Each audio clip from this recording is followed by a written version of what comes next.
Once again, welcome to all of you at Mathematics with Lux channel. आज set का हम लोग शुरुआत करते हैं। पहला क्वेश्चन है, heavy taxes have been imposed on luxury items by government. यहाँ पे क्या करना है, इस correct active form of the given sentence हमें क्या करना है, एक्टिव में चेंज करना है। यहाँ पे हैव बीन इम्पोज्ड है तो इसको हम क्या करेंगे, या तो हैज या हैव इम्पोज्ड होगा। तो यहाँ पे देखते हैं कि कहाँ पे हैज या हैव इम्पोज्ड है। तो यहाँ पे है मेरे पास ऑप्शन नंबर 2, इसमें क्या है, हैज या हैव है, यानी हैज है, has imposed heavy taxes on luxury items. तो यहाँ पर क्वेश्चन नंबर 1 का आंसर हुआ 2। नेक्स्ट क्वेश्चन है कोवेटियस। कोवेटियस मतलब है, इसका अर्थ होता है लालची टाइप से। लालची का उल्टा देना है तो वो उदार हो गया। उदार यानी क्या होगा, बेनोवैलेंट हो गया। उसके बाद दूसरा एक वर्ड है एक्यूजिटिव, मतलब होता है जिज्ञासु, ठीक। उसके बाद एवरेशियस यानी लालची, और मर्सेनरी यानी जो सैनिक, इसको मर्सेनरी बोलते हैं। क्वेश्चन नंबर 3 बोला select the correctly spelled word desperate. देखिए डिस्परेट यानी होता है बेचैन। डिस्परेट यानी क्या होता है, बेचैन। तो इसका स्पेलिंग सही है क्या, DSPERAT, डिस्परेट। डिस्परेट यानी होता है बेचैन। तो ये मेरा 3 का आंसर 3 होगा। क्वेश्चन नंबर 4 पे देखते हैं। क्वेश्चन नंबर 4 बोला है सी नेवर ट्रस्टेड एनीवन। इसका हमें पैसिव बनाना है। तो यहाँ पे क्या है, सब्जेक्ट प्लस V2 है। तो जब सब्जेक्ट प्लस V2 है, इसका जब हम पैसिव बनाएंगे तो क्या होगा, वाज या वेयर प्लस V3 होगा। देखते हैं वाज या वेयर प्लस V3 कहाँ है। 1 नंबर में नहीं है, वाज या वेयर है, V3 नहीं है। 2 नंबर में वाज या वेयर V3 है। 3 नंबर में वाज या वेयर V3 है। तो या तो मेरा ऑप्शन 2 या 3 में से कोई एक सही होगा।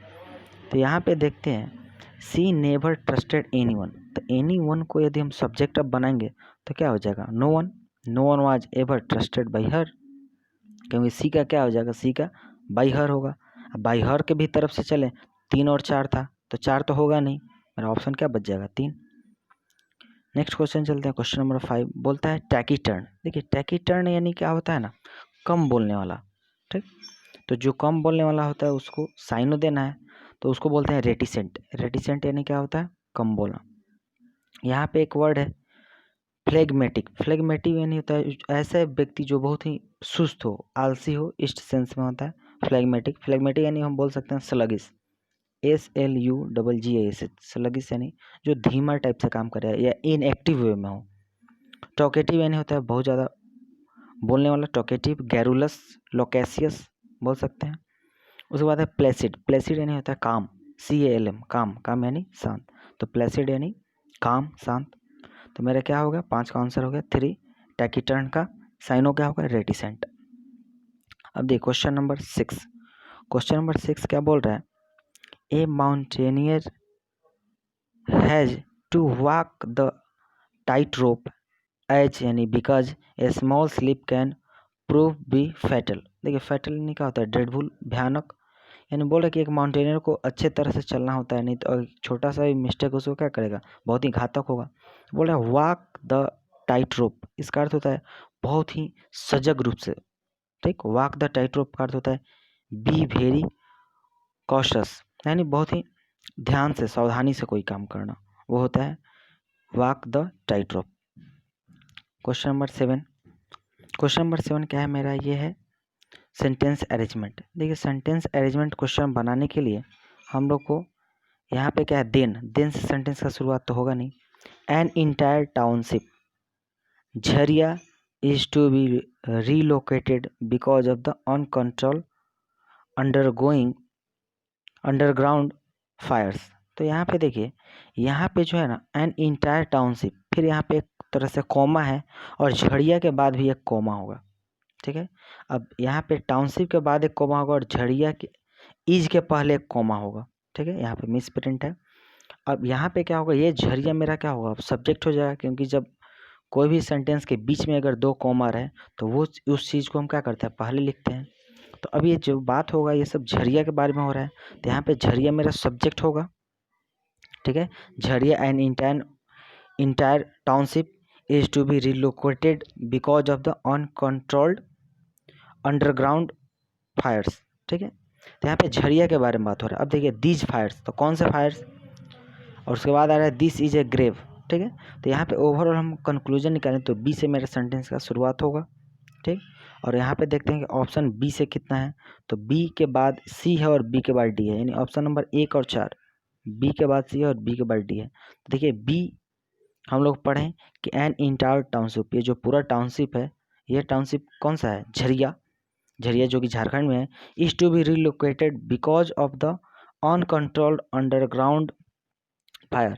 ये क्या हुआ था, यहाँ पे एक अनकंट्रोल्ड क्या हो गया था, अंडरग्राउंड फायर हो गया था। उसके बाद सी देखते हैं, दीज फायर, देखिए फायर का बात हो रहा है और फिर ये फायर, दीज फायर्स, तो ये हमारा क्या कर रहा है, बी के बाद सी को रिलेट कर रहा है कि नहीं, बी का सहयोगी है सेंटेंस सी। दीज फायर्स, ये जो फायर है, start mostly from the burning trash close to coal pits, ठीक है। तो बी के बाद सी मेरा क्या है, सटीक आ रहा है, तो मेरा ऑप्शन क्या होगा, ऑप्शन ए मेरा सही होगा, इन एक नंबर से होगा बी सी ए डी।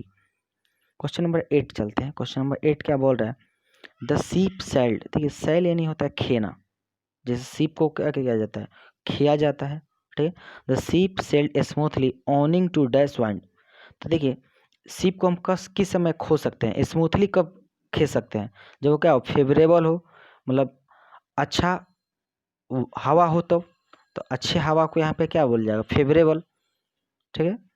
देखिए टर्बुलेंट, टर्बुलेंट का सेंस आप ले सकते हैं, टर्बुलेंट यानी अशांत, ठीक है।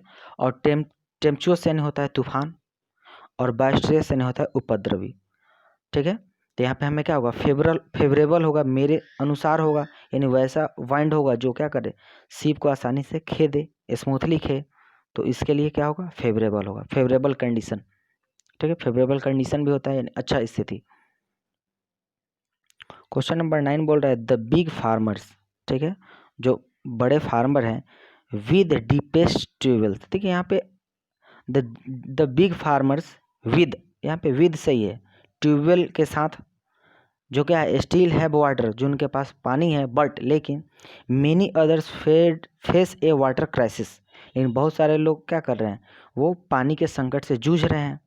तो यहाँ पे देखिए विद सही है, लेकिन अगर डीपेस्ट अगर देखें तो क्या होगा, ये सुपरलेटिव डिग्री है, और डीपेस्ट अपने साथ क्या लेगा, द लेना चाहिए, द डीपेस्ट होना चाहिए।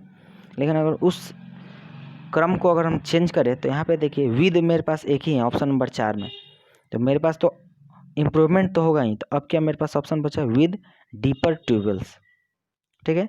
तो ये मेरा क्या होगा, यहाँ पे डीपेस्ट को रिप्लेस करेंगे किससे, डीपर के साथ, ठीक है। उसके बाद देखिए, क्योंकि डीपर इसलिए लगा रहे हैं क्योंकि ये दो आदमी के बीच का बात हो रहा है, एक तो बिग फार्मर के बीच में और एक अदर फार्मर के बीच में, इसलिए यहाँ पे मेरा क्या आंसर होना चाहिए, विद डीपर ट्यूबवेल्स।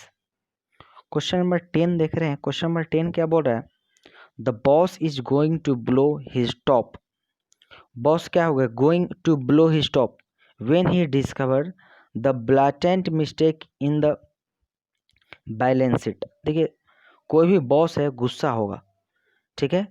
तो क्या हो रहा है, the boss is going to blow his top, वो बहुत ज़्यादा गुस्सा हो गया, व्हेन जब वो पाया, क्या पाया, ही डिस्कवर, वो खोज किया, the blatant mistake in the balance sheet, balance sheet में क्या था, कुछ गड़बड़ी था। तो ब्लो हिज टॉप का अर्थ होता है क्या, बहुत ज़्यादा गुस्सा होना, बी वेरी एंग्री। अगर ब्लो हिज टॉप का अगर अर्थ भी पता नहीं रहे तो भी हम इसका आंसर आसानी से लगा सकते थे अर्थ न लगा के। क्वेश्चन नंबर 11 चलते हैं। मैमथ, देखिए मैमथ यानी होता है गिगनाटिक नहीं, इसको जैगनाटिक बोलते हैं, गिगनाटिक नहीं जैगनाटिक। मैमथ यानी होता है बहुत बड़ा विशालकाय, ठीक है, आकार के दृष्टिकोण से बहुत बड़ा विशाल हो, उसको बोलते हैं मैमथ। मैमथ का एग्जैक्ट साइन हो है गाइगनाटिक, ठीक है। मेनी स्कूल यानी होता है बहुत छोटा, ठीक है। और मेनी स्कूल यानी आपका हो गया छोटा, और आप पेरिलस एक वर्ड है, ठीक है। पेरिलस यानी होता है डेंजरस, पेरिलस यानी क्या होता है, डेंजरस। और चौथा नंबर क्या है, मैग्निफिसेंट, मैग्निफिसेंट यानी होता है शानदार, उम्दा, बहुत बढ़िया। 12 नंबर क्या बोल रहे हैं, सम एजिटेटिंग, देखिए एजिटेटिंग यानी होता है क्या, एजिटेटिंग यानी आपको हम बोल सकते हैं हंगामा करने के सेंस में। सम एजिटेटिंग माइनर्स, जो माइन करने वाले थे, यानी जो खनन करने वाले थे, some agitating miners allegation that there is no emergency major inside the mines, ठीक है। अब हमें क्या देना है कि यहाँ पे इम्प्रूवमेंट क्या होगा। तो यहाँ पे देखिए हम क्या करेंगे, कोई बात है वो बताएंगे ना कि सम एजिटेटिंग माइनर्स एलिज्ड दैट, वो क्या किए, एलिज्ड किए या एलिजेशन यहाँ पे कोई नाउन है। हमको ये बताना है कि जो कुछ आंदोलन करने वाले थे, कौन, जो माइनिंग कर रहे थे, माइनर्स यानी जो खनन करते हैं, वो क्या कर रहे हैं, वो उसने अलिज्ड किया। ठीक है, इस बात को रखा कि भैया ये क्या है, अलिज्ड किया। ठीक, तो अलिज्ड किया पास्ट टेंस है, तो पास्ट टेंस के लिए हम क्या लेंगे, माइनर्स एलिज्ड V2 लगाएंगे या V3 लगाएंगे। ठीक है, V2 लगाएंगे। तो यहाँ पे क्या होगा, सब्जेक्ट प्लस V2, तो सब्जेक्ट यहाँ पर मेरा कहाँ तक है, some agitating miners alleged that there were, यहाँ पे जब पास्ट सीक्वेंस है तो सब पास्ट में चलेगा, there no emergency major inside the mines, यानी माइंस जो है खनन करने वाले जब खनन कर रहे थे तो क्या है, उसके अंदर कोई भी इमरजेंसी मेजर था ही नहीं। जैसे क्या होता है, उन लोगों को बहुत सारा प्रिकॉशन रखना पड़ता है, जैसे वो लोग अपने टोपी पहनते हैं या जो भी इस टाइप का इक्विपमेंट होगा, वो इक्विपमेंट वहाँ पे अवेलेबल नहीं होगा, इस सेंस में है। तो ये मेरा क्या है, पास्ट सीक्वेंस है, और इसको पास्ट को हम पास्ट में ही आंसर देंगे। Question number 13, a place for storing guns and military equipment. देखिए एक ऐसा जगह जहाँ हम स्टोर कर रहे हैं, किसको, गन्स को, हथियार को, गन यानी बंदूक को, या मिलिट्री इक्विपमेंट यानी मिलिट्री का जो इक्विपमेंट है, ठीक है, उसको बोलते हैं अर्सेनल। वैसा स्थान को क्या बोलते हैं, अर्सेनल। अर्सेनल का हिंदी होता है शस्त्रागार, यानी जहाँ पे वो जो अस्त्र शस्त्र रखा जाता है उसको बोला जाता है अर्सेनल। ठीक है, उसके बाद आर्काइव यानी होता है जहाँ डॉक्यूमेंट्स वगैरह रखा जाता है। ठीक है, एपियरी, देखिए एपियरी यानी होता है मधुशाला, यानी ऐसा जगह जहाँ मधु वगैरह को पालन पोषण किया जाता है। एवियरी होता है पक्षी, मतलब पक्षी गृह, यानी जहाँ पक्षी वगैरह को रखा जाता है उसको बोलता है एवियरी। क्वेश्चन नंबर 14, देखिए ये मेरा क्या है, ये जो है मेरा पैराजम्बल है। देखिए पैराजम्बल में यहाँ पे बट से सेंटेंस का शुरुआत जनरली नहीं होता है। ठीक, सी स्लोली पुश्ड, तो सी किसी नाम के लिए होगा, तो किसके नाम के लिए आया है पता ही नहीं चल रहा है। एंड टुडे, एंड से सेंटेंस का शुरुआत होगा नहीं। अब देखिए वेन से, अब मेरा मजबूरी है कि वेन से मे भी हो सकता है, तो वेन से हो रहा है तो देखते हैं, पहले पढ़ते हैं कि वेन से अगर हो रहा है तो डी से हो रहा है, तो डी का मेरे पास दो प्रोबेबिलिटी भी है, प्रोबेबिलिटी के आधार पे भी देखें तो डी से ही मेरा सेंटेंस का शुरुआत होगा, या तो डी के बाद ए होगा, नहीं तो डी के बाद बी होगा। देखते हैं सेंटेंस को कंप्रेहेंस करके कि डी का अर्थ क्या निकल रहा है। When the bell rang for lunch, जो बेल जो है जब क्या हुआ, बजा, फॉर लंच, लंच के लिए। जेसिका, एक लड़की का नाम है जेसिका, टुक हर लंच, वो अपना लंच ली, and started moving towards the library, और वो अपने लाइब्रेरी की तरफ मूव की। ठीक, उसके बाद ए, बट लेकिन the rest of the student, लेकिन और सारे जो स्टूडेंट थे, were rushing past for a break like she didn't exist, लेकिन वो लोग क्या किए, वो लोग नहीं गए, कहाँ पे नहीं गए, लाइब्रेरी नहीं गए। सी, एंड टुडे, और आज, Jessica really felt like maybe she doesn't exist, और जो है जेसिका आज महसूस की, क्या महसूस की, like maybe she did not exist, कि वो एग्जिस्ट नहीं कर सकती है। ठीक, उसके बाद बी, सी स्लोली पुश्ड, वो धीरे से क्या की, पुश की, खींची, open the library door, library के गेट को, एंड टूक ए सीट, और वो एक सीट ग्रहण की, at one of the tables in the corner, जो बिल्कुल पीछे एक कॉर्नर था वहाँ पे। ठीक है, तो यहाँ पे क्या होगा, डी ए सी बी मेरा होगा। क्वेश्चन नंबर 15 बोल रहा है, ए स्पीच, कैसा speech is certainly more effective than one which is verbose. देखिए वर्बोज यानी क्या होता है, शब्दों का बहुत ज़्यादा उपयोग करना। तो बोल रहा है एक छोटा स्पीच जो होता है ना, वो बहुत ज़्यादा इफेक्टिव होता है, किसके तुलना में, देन, तुलना के लिए आ रहा है, than one which is verbose, जिसमें बहुत ज़्यादा शब्दों का प्रयोग किया हो। शब्दों का प्रयोग करने का अर्थ हैं यहाँ है कि लंबा स्पीच से बढ़िया होता है छोटा स्पीच, लेकिन सटीक स्पीच। तो यहाँ पे छोटा का सेंस देना है। देखिए छोटा का यहाँ पे सेंस है संक्षेप, लैकोनिक यानी क्या होता है, संक्षेप। एक ऐसा स्पीच, तो एक लैकोनिक स्पीच यानी एक संक्षेप स्पीच, इज सर्टेनली, निश्चित ही मोर इफेक्टिव बहुत ज़्यादा इफेक्टिव होते हैं than one which is verbose जो कि क्या हो, जो लेंदी हो या बहुत बड़ा हो। ठीक है, सलेन नहीं होता है सैड, लेंदी नहीं होता है, लेंथ से बना है LENGH लेंथ नहीं होता लंबा, लेंदी यानी उसी से बन जाता है बहुत ज़्यादा लंबा। ठीक है, उसके बाद सरली, देखिए सरली का आपको अर्थ होता है चिड़चिड़ा, सरली का अर्थ क्या होता है, चिड़चिड़ा होता है। ठीक है, क्वेश्चन नंबर 16 बोल रहा है a place where fruit are grown, एक ऐसा जगह जहाँ पे फ्रूट ट्री को यानी पेड़ वाले फल वाले पेड़ को उगाया जाता है, उसको बोला जाता है ऑर्चार्ड। ठीक है, फार्म बना है यानी मतलब फार्म हाउस, जैसे लोग बोलते हैं ना ये फार्म यानी कृषि से संबंधित, प्लांटेशन जहाँ से पौधा उगाया जाता हो, गार्डन यानी बगीचा।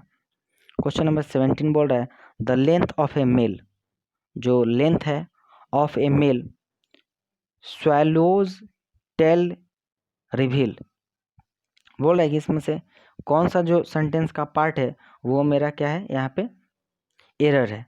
तो बोल रहा है the length of a male, एक आदमी का the length of a male, एक मेल का लंबाई स्वाल्वो, देखिए यहाँ पे स्वाल्वोज नहीं होना चाहिए, यहाँ पे 2 बार हम एस्ट्रोफी एस का प्रयोग नहीं कर सकते हैं। ठीक है, तो इसके लिए क्या आ गया the length of a male. ठीक, यानी इसके जगह पे हम क्या लिख सकते थे, मेल्स लेंथ, और स्वाल्वोज यहाँ पे 2 बार एस्ट्रोफी एस का यहाँ पे यूज हो रहा है, एक बार तो एस्ट्रोफी एस को हटाने के लिए लगा दिया है the length of a male, फिर यहाँ पे स्वाल्वोज टेल होगा नहीं, यहाँ पे क्या होगा यहाँ पे एस्ट्रोफी एस है ना, एस्ट्रोफी एस नहीं होगा, तो यहाँ में मेरा क्या होगा, ऑप्शन नंबर 2 यहाँ पे गलत हो गया।